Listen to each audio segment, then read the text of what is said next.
Selamat sore, Shalom Bapak Ibu saudara kasih Tuhan. Hari ini Selasa tanggal 7 November 2023. Mari kita persiapkan hati kita untuk kita masuk dalam pesan gembala, ya, pemberitaan firman Tuhan dalam pesan gembala. Ya, kita awali di dalam doa. Segala puji hormat syukur kami naikkan ke hadirat-Mu, Bapa yang kami sembah, kami agungkan dalam nama Tuhan Yesus Kristus. Tiba saatnya kami akan belajar kebenaran firman-Mu, urapi hamba-Mu, taruh perkataan dalam mulut bibir hamba-Mu, berapa yang hamba-Mu sampaikan akan menjadi berkat bagi banyak orang. Dalam nama Tuhan Yesus Kristus kami berdoa dan bersyukur. Haleluya. Amin. Bapak Ibu saudara yang dikasihi Tuhan, ya, saya pernah mengatakan ya dalam satu khotbah bahwa orang yang tidak tahu kapan dia salah itu adalah orang yang paling membahayakan dalam hidup. Ya, jadi sehebat apapun dia, sebaik apapun dia, tapi ketika dia tidak tahu kapan dia salah, ini yang membahayakan. Ya, saya harus mengatakan ini yang membahayakan. Ya, dan tidak mudah kita menemukan orang-orang yang bisa sportif ya dengan rendah hati mengakui bahwa dia salah. Itu tidak mudah. Ya, rata-rata orang lebih mudah untuk menyatakan bahwa dia dalam kondisi, dia dalam keadaan yang benar. Ya, itu yang sering kita hadapi. Padahal setiap kita itu pasti pernah melakukan kesalahan. Ya, setiap kita itu pasti pernah melakukan kesalahan. Dan banyak di antara kita itu punya masa lalu yang buruk, ya, masa lalu yang tidak baik. Tetapi itu semua, ya, bisa, saya katakan, bisa dilupakan atau akan dilupakan Tuhan, tidak diperhitungkan selama dia, orang-orang seperti ini, menyadari kesalahannya dan dia bertobat. Ya, tetapi bertobat tentu tidak hanya dalam ucapan mulut, ya, tetesan air mata, ya, dengan sikap seperti apa, tidak, tetapi pertobatan itu harus diwujudkan dalam tindakan nyata, ya, dalam tindakan nyata, karena memang itu yang dikehendaki Tuhan. Ya, jadi jangan kita menjadi orang percaya yang tidak tahu kapan kita salah, ya, sekalipun kita sebagai orang tua, kita sebagai pendidik, pengajar atau sebagai hamba Tuhan, tetap kita ada saatnya kita melakukan kesalahan, dan itu harus kita sadari supaya kita tidak berlarut-larut, ya, dibawa ke arah itu oleh kuasa kegelapan, ya, tapi tanpa kita sadari. Ya, ini yang sering kali menyedihkan, kita tanpa disadari kita tetap merasa benar, dan itu seperti diarahkan oleh kuasa kegelapan. Iya, kamu memang benar, dia yang salah, kamu yang benar. Wah, ini bahaya. Padahal tidak ada seorang pun yang tidak pernah salah, ya, kecuali Tuhan Yesus yang memang sempurna adanya. Ya. Dan ini juga yang diperingatkan oleh Tuhan kepada umatnya, ya, bangsa Israel. Apalagi kita tahu bahwa bangsa Israel adalah umat pilihan, tapi di balik itu kita juga tahu bahwa dia adalah orang yang tegar tengkuk. Berapa kali dia dihajar oleh Tuhan dengan cara ya Tuhan, tapi tetap dia masih juga melakukan kesalahan demi kesalahan. Tetapi dengan panjang sabar, ya, Tuhan membimbing, Tuhan mengarahkan tuh supaya kamu tuh bisa bertobat. Karena kalau tidak, ya, kamu harus berurusan dengan tangan Allah yang maha kuat itu. Dan kita sebagai orang percaya, kita yang mengerti Injil, tentu kita tidak mau seperti itu, ya. Maka yang selalu saya katakan, siapkan, ya, persiapkan waktu, ya, prime time untuk kita duduk di kaki Tuhan. Itu salah satunya, ya, salah satu tujuannya adalah untuk kita koreksi diri, ya, untuk kita koreksi diri, merefleksi diri kita sepanjang hari, sepanjang minggu ini. Ya, apa tindakan, perbuatan apa yang kita lakukan yang itu melukai hati Tuhan, yang itu merugikan sesama. Itu hanya bisa, ya, itu hanya bisa kenali dengan jelas ketika kita ada duduk di kaki Tuhan dalam keheningan malam atau pagi. Ya, jadi kalau orang yang tidak pernah ada saat teduh dengan Tuhan, dia tidak pernah duduk di kaki Tuhan, mereka doanya hanya permohonan, ya nanti memuji Tuhan, menyembah, tetapi dia tidak masuk dalam ranah yang penting itu. Ya, tidak memberikan kesempatan, tidak membuka hatinya untuk Roh Kudus mengoreksi kesalahannya. Nah, ini yang membahayakan bagi hidup Bapak Ibu Saudara dan saya. Ya. Bahkan seorang hamba Tuhan yang hebat dipakai Tuhan pun, kalau memang dia memiliki kerendahan hati, dia tetap akan mengatakan bahwa aduh, sepanjang hari aku melakukan kesalahan ini, kesalahan ini. Ya tetap, karena Roh Kudus pasti akan tunjukkan. Ya, itu yang penting bagi kita. Saya mengajak Bapak Ibu Saudara untuk melihat di dalam 2 Tawarikh. 2 Tawarikh pasal 7. 2 Tawarikh pasal 7 ayat 13 dan 14. Ya, 2 Tawarikh 7 ayat 13 dan 14.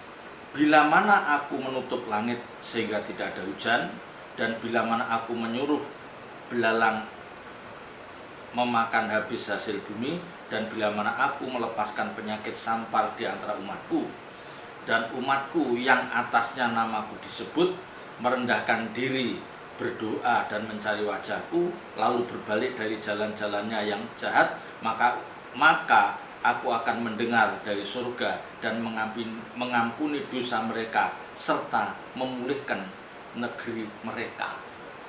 Ya, ini seperti ancaman atau peringatan dari Allah kepada bangsa Israel. Ya.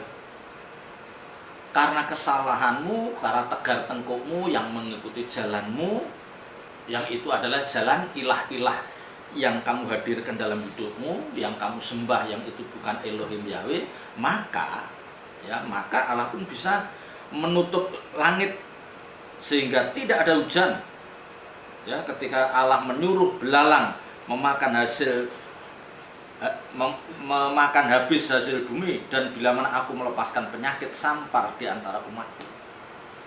Jadi kalau kamu tetap gitu, ya udah, itu bisa Tuhan lakukan, bisa Allah lakukan. Ya. Tetapi kalau mereka, ya, dan umatku yang atasnya namaku disebut, tetapi kalau mereka menyadari hal ini, mereka segera menyadari hal ini, dan mereka ingat betapa mulia agungnya Allah itu. Ya, dia menyembah pada Elohim Yahweh, Allah yang hidup itu. Ya, Allah akan memperhitungkan. Ya. Tapi masalahnya, sekali lagi, masalahnya adalah jarang orang yang merasa bersalah. Itu yang masalahnya. Ya, jarang orang yang pernah merasa bersalah atau tidak pernah merasa bersalah. Nah, ini yang saya katakan betapa membahayakannya orang-orang yang tidak tahu kapan dia salah. Itu berbahaya. Tidak tahu kapan dia melenceng dari jalan Tuhan. Itu membahayakan. Dia merasa berjalan di trek yang benar, tetapi sesungguhnya dia sedang menuju ke api kekal, menuju ke kebinasaan.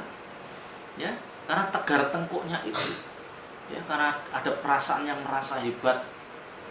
Ya, mungkin dia merasa banyak orang memuji, oh kamu dipakai Tuhan, khotbahnya luar biasa. Ya, kalau jadi leader hebat, ya memberkati kita. Ya, cara main musiknya mengagumkan. Ya. Nah, pujian-pujian sanjungan itu sering masuk ke dalam telinga orang percaya yang mereka belum siap dengan hal itu. Sementara Tuhan tidak hanya melihat kita dari satu sisi itu. Ya, tidak hanya dari situ. Tuhan melihat seluruh peragaan hidup kita. Ya, bagaimana tutur kata kita, bagaimana sikap hati kita, bagaimana respon kita terhadap orang yang melukai kita. Ya, bagaimana respon kita terhadap orang-orang yang lemah, tidak berdaya, yang ada di sekitar kita. Itu yang dinilai Tuhan. Ya. Tetapi mereka seringkali mengabaikan hal itu. Dan ini membahayakan. Padahal itu bagi Tuhan itu adalah sudah suatu kesalahan. Jadi satu kesalahan itu jangan hanya diukur ketika aku tidak berzina, aku tidak main judi, aku tidak main mabok, ya, sama istriku tidak main tangan terhadap anak-anakku, aku manis-manis. Bukan begitu saja, ya. Bagi Bapak Ibu Saudara dan saya sebagai umat perjanjian baru, itu nggak hanya standar moral umum aja yang harus bagus, tapi kita diarahkan bagaimana sampai kita mengerti isi hati Tuhan, ya, yang mungkin untuk sebagian orang itu dianggap bukan kesalahan, tapi kita yang dewasa rohani, kita yang memiliki kepekaan mendengar suara Tuhan, mendengar teguran Roh Kudus, kita tahu bahwa ini aku salah, ya. Bahkan ketika kita melupakan dalam sehari ini kita tidak membaca Alkitab atau kita tidak berdoa, ya, kita diberikan kesempatan oleh Tuhan untuk kita berbuat baik, menolong sesama kita, tapi lolos dari perhatian kita dan akhirnya kita tidak melakukan apapun. Ya, padahal di situ Tuhan berharap kita bisa melakukan, karena Tuhan nilai kita mampu, dan itu pun sudah kesalahan, suatu dosa di mata Tuhan, ya. Dan umat perjanjian lama ini yang dikatakan di Taurat itu tentu pasti ini pelanggaran orang Israel, itu pasti tidak jauh dari bagaimana dia menghadirkan ilah lain dalam hidup mereka. Dia sudah seperti melupakan bahwa Elohim Yahweh yang mestinya dia sembah. Ya, lah ini korelasinya dengan orang percaya saat ini, ya, korelasinya dengan Bapak Ibu Saudara dan saya sebagai umat perjanjian baru, memang kita tidak menyembah ilah lain. Kita tetap ke gereja, menyembah, memuji, mengagungkan Tuhan Yesus. Tetapi ketika kita tertarik pada keindahan dunia, ya, jadi ada sesuatu yang lebih menarik bagi kita, yang itu bisa menggeser, ya, yang itu menggeser arti penting Tuhan dalam hidup kita, itu sama kita menyembah berhala. Ya, apa bedanya? Ya. Jadi waktu kita itu kita fokuskan untuk hobi-hobi kita, kesenangan kita, ya.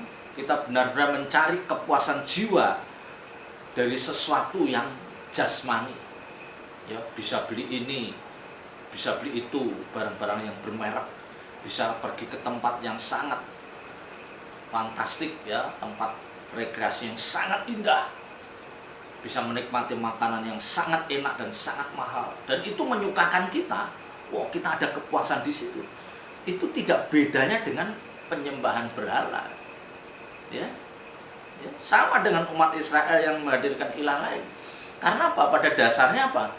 Kita merasa dibanggakan, disukakan, kita merasa ada damai sejahtera dengan hal-hal yang lahiriah, yang jasmani. Nah, itu yang Tuhan tidak mau.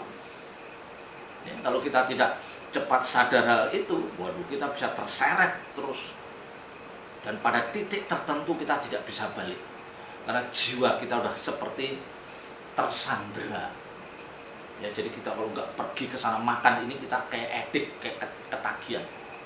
Kita ketagihan, kita pengen pergi ke sana karena itu bagus, ya. Nah, itu sama dengan apa yang dilakukan orang Israel itu. Masalahnya kalau bagi umat perjanjian lama, Tuhan bisa menutup langit sehingga tidak ada hujan, mengirim belalang pelahap atau penyakit sampar. Tapi untuk kita orang umat perjanjian baru mungkin Tuhan tidak memperlakukan seperti itu. Tetapi tetap pasti ada cara Tuhan untuk menegur kita atau mendisiplin kita. Ya. Kalau orang lain dikatakan bahwa kita dihukum Tuhan, tetapi saya lebih senang untuk menggunakan istilah kita didisiplin. Ya, Tuhan mendisiplin kita dengan cara Tuhan, yang akhirnya kita seperti diingatkan baru, aku salah. Ya, misalnya lewat apa? Misalnya nih, ya mudah-mudahan tidak terjadi anaknya kecelakaan. Bisa, ya, satu rumah sakit semua. Bisa. Nah, ini kita ditipu, dirugikan orang dengan jumlah yang besar. Yang itu membuat kita shock, baru kita ingat Tuhan. Ya, yang sering kan terjadi kan begitu. Ya, makanya dikatakan di sini umatku yang atasnya namaku disebut. Nah, Tuhan ingin supaya kita itu segera mengingat bahwa kita punya Elohim Yahweh, ya, Allah yang layak ditinggikan, penguasa jagat raya ini, pemilik kehidupan ini, yang kepadanya kita harus menaruh hormat dan takut akan Dia. Ya, itu yang harus terus saya suarakan. Jangan kita merasa benar hanya karena kita tidak pernah melakukan pelanggaran moral umum. Ya, tetapi biarlah kita terus mau rendah hati. Kita menghadirkan Tuhan dalam hidup kita. Ya. Ini kan dikatakan dan umatku yang atasnya namaku disebut, itu kan berarti kita diinginkan supaya kita menghadirkan Tuhan dalam hidup kita lewat pujian penyembahan, merendahkan diri kita merasa bahwa Tuhan, ya, kalau aku boleh hebat, kalau aku boleh mampu, itu bukan karena aku tetapi karena Kamu, karena Engkau Tuhan. Ya, merendahkan diri itu kan suatu sikap bahwa keberhasilan kita, pencapaian kita yang menurut sementara orang itu dikatakan kita orang hebat, tetapi kita yang mengerti kebenaran, kita harus mengatakan bahwa itu karya-Mu yang Kau nyatakan lewat hidup kami. Kalau aku bisa, itu karena Engkau. Ya, kalau aku mampu, itu karena pertolongan-Mu. Ya, ini merendahkan diri. Orang kalau sudah merendahkan diri ini, sekalipun dia orang hebat, orang sukses, dia bisa merendahkan diri ini hebat. Ya, ini pasti dipuji. Karena kebanyakan orang kalau dibak sukses, dibak hebat itu gemblelengan, lupa bahwa itu semua karena Tuhan, lupa. Dia merasa bahwa itu karena hasil karyanya, itu karena kemampuannya. Dia menyingkirkan, menggeser peran Tuhan dalam hidupnya. Ini yang tidak boleh. Ya, memang ada orang-orang hebat yang dia tidak mengenal Tuhan, ada orang-orang sukses tapi tidak dia mengenal Tuhan. Tetapi orang-orang seperti ini nanti di ujungnya dia akan pasti menyesal. Ya, karena sehebat apapun, ya, sehebat apapun dan kita boleh menikmati hasil kehebatan kita yang seringkali dikatakan bahwa dia sedang diberkati luar biasa. Seperti kita masuk dalam masa sukacita, pesta. Ya. Tapi ingat, itu pun pasti akan berakhir. Pesta itu akan berakhir. Kita ada masuk ke masa tua, ya, penghasilan kita sudah mulai minim, bahkan sudah mulai turun drastis, kesehatan kita sudah mulai melorot, ya, merosot maksud saya, sudah mulai sakit-sakitan. Semuanya akan berakhir dan muaranya hanya pada satu, muaranya asalnya satu, bahwa akhirnya kita harus berurusan dengan Tuhan. Ya, saat kematian mendekatkan, tidak ada kata lain, kita seperti masuk dalam waktu, perjalanan waktu di mana kita harus berurusan dengan Tuhan. Nah, ini yang terus saya ingatkan. Ya, jadi kalau kita berhasil sukses, ingat dengan kerendahan hati, ya, kita mengatakan bahwa itu karena campur tangan Tuhan. Ya, dan kita berdoa, merendahkan diri itu artinya juga bisa bahwa aku mengakui segala kekurangan, kelemahan. Ya, aku mengakui segala kelemahan, kekurangan. Terus dia berdoa. Ya, berdoa itu berdialog. Ya, ingat, berdoa itu berdialog. Kita memasang telinga untuk mendengar suara Roh Kudus, suara Tuhan dalam nurani kita. Kita berdoa, di situ Tuhan akan tunjukkan segala ketidaktepatan atas apa yang kita lakukan. Di situ Tuhan akan menunjukkan segala perbuatan-perbuatan kita yang mestinya tidak perlu kita lakukan, yang itu melukai banyak orang. Ya, berdoa, mencari wajah-Ku sampai kita menemukan Tuhan. Ini tidak mudah, Bapak Ibu. Ya, terus terang harus saya akui, ini tidak mudah. Berdoa mencari wajahnya, memang kita mencari wajah Tuhan terus, tetapi masalahnya mencari itu sampai menemukan atau tidak. Ada orang yang berdoanya tidak asal-asalan, itu pasti dia tidak mencari Tuhan. Kalau dia tidak mencari wajahnya, ya dia pasti tidak akan menemukan Tuhan. Dia tidak akan bersentuhan dengan Tuhan. Nah, kalau dia tidak menemukan, tidak bersentuhan dengan Tuhan, tidak mungkin dia berubah, tidak mungkin. Dia akan menjadi orang yang gitu-gitu saja. Ya. Tidak akan ada pertumbuhan rohani yang progresif. Dia akan jadi hanya seperti itu saja. Bahkan nanti cenderung apa? Lebih cenderung mudah untuk turun rohaninya. Ya, dia lebih cenderung untuk bisa membahayakan hidupnya, bisa terhilang. Ya, itu yang ini, yang menakutkan. Itu yang tidak boleh terjadi. Ya, mencari wajahku lalu berbalik dari jalan-jalannya yang jahat. Baru ketika dia mencari Tuhan dan menemukan, dia disadarkan, diingatkan, ini loh cara-caramu, ini loh perkataan-perkataanmu yang melukai orang, tindakanmu, keputusanmu yang merugikan banyak orang. Baru menemukan. Tapi kalau kita tidak mencari wajahnya dan menemukan, kita sulit untuk kita bisa tahu kesalahan kita secara detail. Ya, kita sulit menemukan kesalahan kita secara detail. Nah, ini Bapak Ibu Saudara, ini langkah-langkah yang harus dilakukan setiap Bapak Ibu Saudara dan saya. Karena Tuhan menghendaki untuk kita menjadi sempurna seperti Bapa, serupa dengan Tuhan Yesus. Ya, sekalipun mungkin kita sulit mewujudkan hal itu, tapi Tuhan melihat bahwa kita melangkah ke sana. Ya, kita mau terus berurusan. Aku mau menjadi orang yang baik Tuhan. Aku mau menjadi orang yang tidak hidup dalam dosa. Aku mau menjadi orang yang hidup menurut pimpinan Roh Kudus. Ya, tidak ada jalan lain kecuali dia harus duduk di kaki Tuhan, mencari wajah Tuhan sampai menemukan, dan sampai Tuhan tunjukkan. Mulai dari perkara-perkara yang kecil Tuhan akan tunjukkan. Ya. Dan maka aku akan mendengar dari surga dan mengampuni dosa mereka serta memulihkan negeri mereka. Ya, baru. Ya, ini kalau khusus untuk konteks ini tuh umat Israel, karena yang berdoa itu seluruh umat. Jadi seluruh umat itu menaikkan doa. Tuhan dengar, maka dipulihkan negeri itu.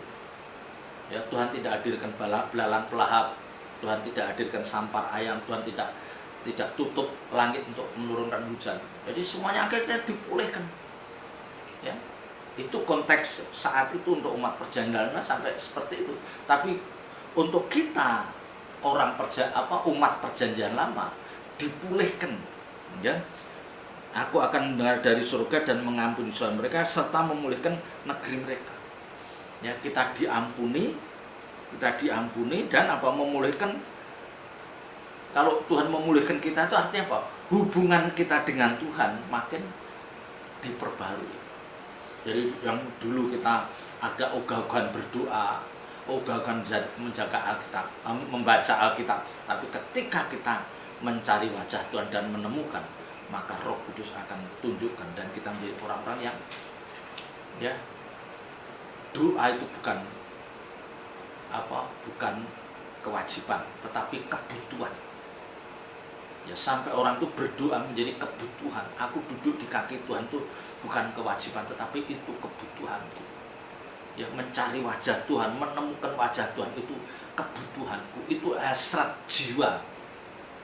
Ya, ini yang terus kami lakukan. Ya, terus duduk di kaki Tuhan, kita naikkan doa-doa kita.